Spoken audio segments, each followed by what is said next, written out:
Assalamualaikum warahmatullahi wabarakatuh. Ya, selamat pagi anak-anak ya.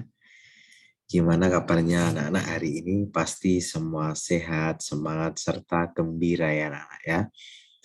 Kali ini kita sudah memasuki pada pembelajaran ketiga, subtema 2,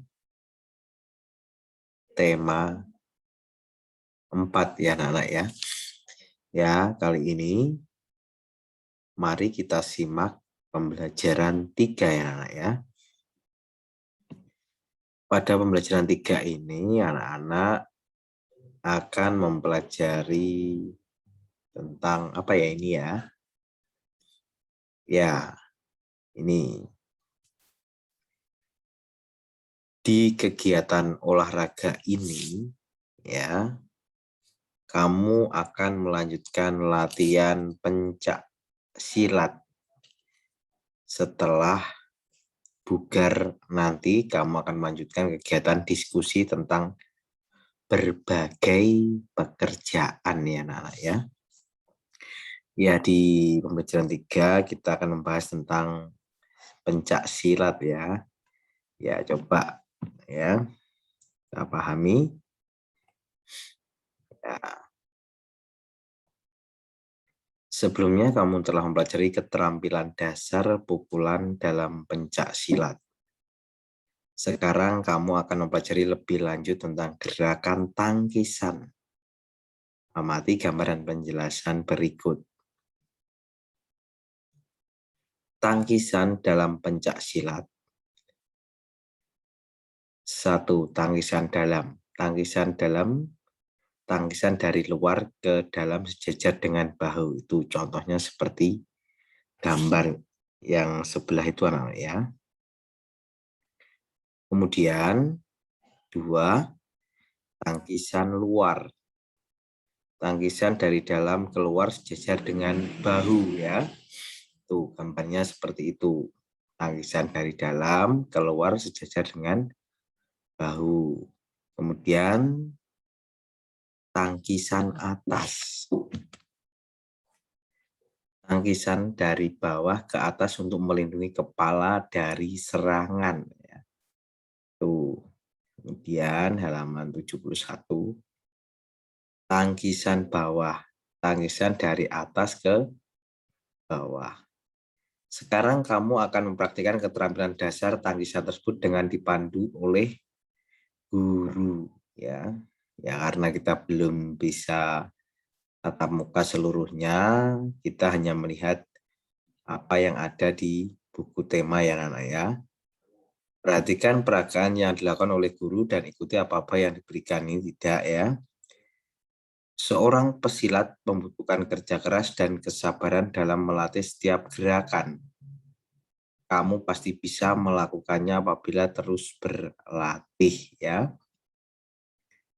Aku ingin mengetahui pekerjaan yang kegiatannya memanfaatkan sumber daya alam, sehingga kita bisa menikmatinya, termasuk kelompok profesi apakah pekerjaan mereka.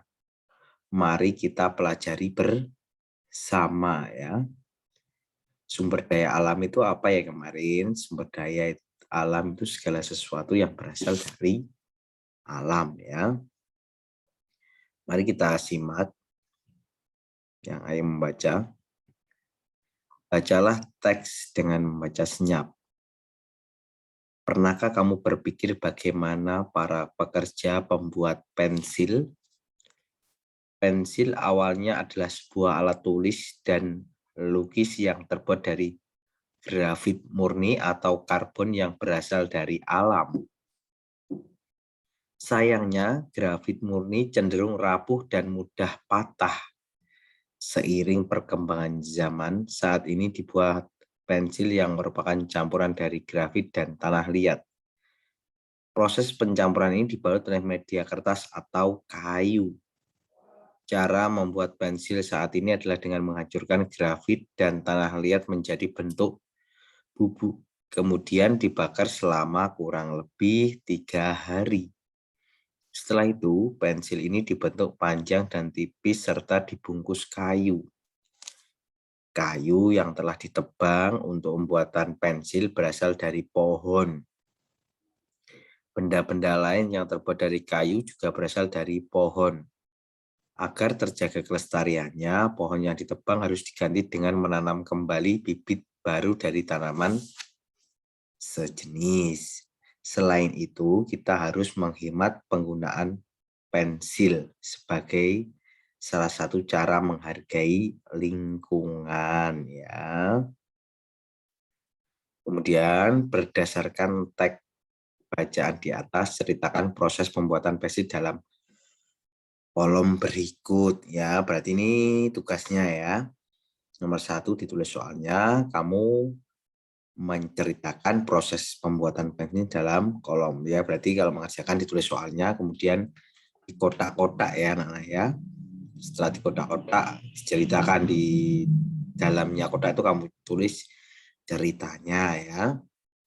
Kemudian nomor 2, sumber daya alam apa yang digunakan untuk pembuatan pensil, itu sumber daya alamnya apa, ya. Kemudian 3, apa yang terjadi bila penggunaan pensil dan barang-barang lain yang terbuat dari kayu tidak dibatasi, akan terjadi apa, ya pastinya kamu jelaskan, ya. Kemudian nomor 4, berikan saranmu agar dapat menggunakan pensil secara hemat sebagai salah satu cara untuk melestarikan lingkungan. Kamu memberikan saran, ya. Itu nomor 4. Tugasnya nomor 1, 2, 3, 4 ditulis soalnya, ya. Kemudian kita masuk bawahnya. Barang-barang yang kita butuhkan merupakan hasil dari suatu pekerjaan. Beberapa pekerjaan yang menghasilkan barang antara lain petani, peternak, nelayan, dan perajin. Selain pekerjaan yang menghasilkan barang, ada juga pekerjaan yang menghasilkan jasa atau pelayanan seperti dokter, polisi, guru, dan pemangkas rambut atau tukang cukur. Barang-barang yang dihasilkan dari setiap pekerjaan sangat beragam. Banyak di antaranya yang memanfaatkan sumber daya alam di Indonesia. Sumber daya alam merupakan kekayaan alam yang diciptakan oleh Tuhan untuk kesejahteraan manusia, ya. Jadi ada pekerjaan yang menghasilkan barang dan juga ada pekerjaan yang menghasilkan jasa, ya. Ini tugas selanjutnya, perhatikan tabel di bawah ini. Tuliskan jenis barang yang dihasilkan dari setiap pekerjaan dan jenis sumber daya alam yang digunakan. Itu ada 5 pekerjaan, ya anak, ya. Kamu itu tidak usah gambar pas ini dikotai juga, ya. Ini dikotai, ditulis pekerjaannya. Yang pertama yaitu tukang kayu, kemudian kedua itu pemeras susu sapi, ketiga itu pemahat batu, keempat petani, terus yang terakhir nelayan. Kamu bisa menuliskan kemudian dijawab barang yang dihasilkan, misalnya 1, kursi, bahan asal bendanya apa, jenis sumber daya alamnya berarti apa, ya. Sampai 5 pekerjaan itu kamu kotai, ya. Kemudian bawahnya amati tabelmu. Jenis sumber daya alam apa saja yang kamu manfaatkan, ya.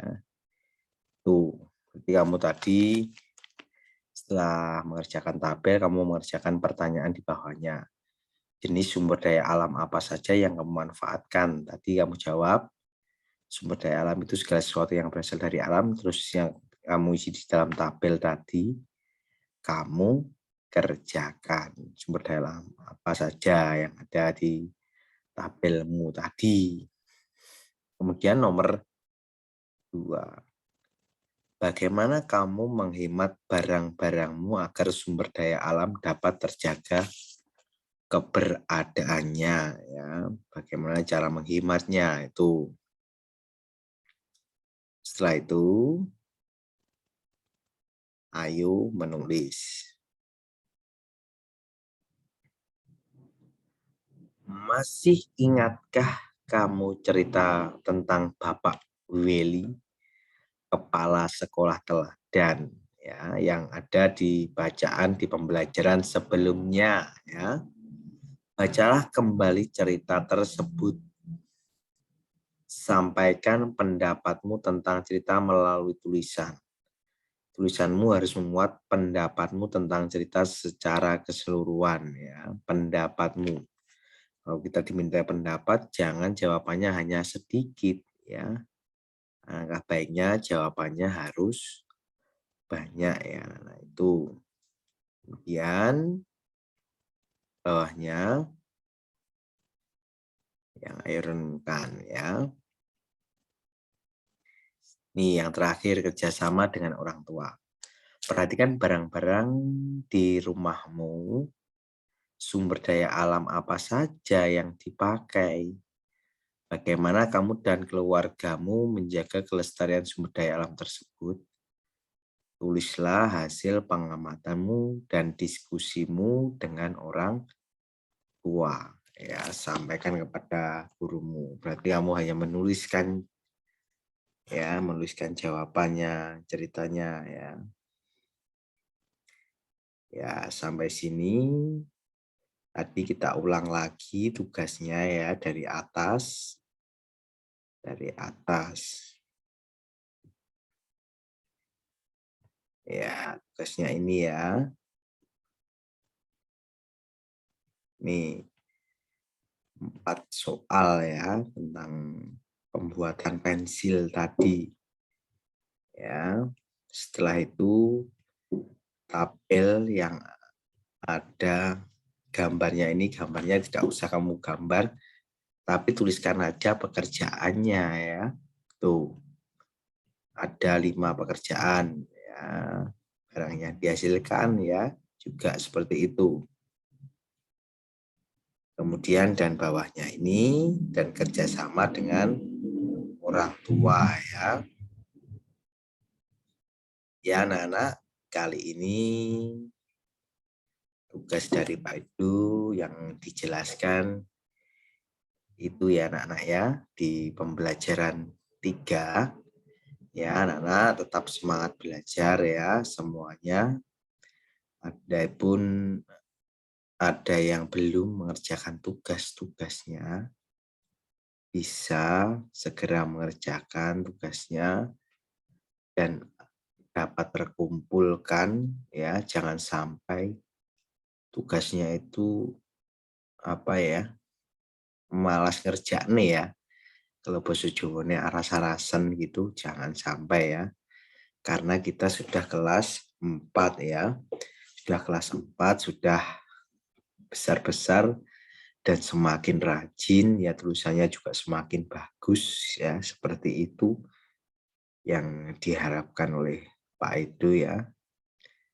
Ya, jangan lupa tetap mematuhi protokol kesehatan dengan cara memakai masker, menjaga jarak, mencuci tangan, ya. Tuh. Anak-anak jangan lupa untuk selalu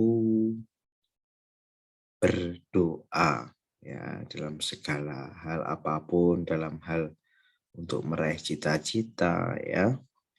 Itu harus kita lakukan, ya. Jangan lupa makan makanan yang bergizi agar kita sehat, ya, anak-anak, ya.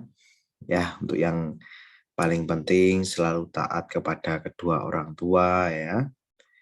Apabila diperintah orang tua harus manut, ya. Harus patuh, ya. Disuruh belajar harus belajar, ya. Jangan lupa untuk selalu mendoakan kedua orang tua, ya, agar kita bisa meraih cita-cita yang kita inginkan, ya, anak-anak, ya. Ya, kali ini sampai sini dulu penjelasan dari Pak Edo ya.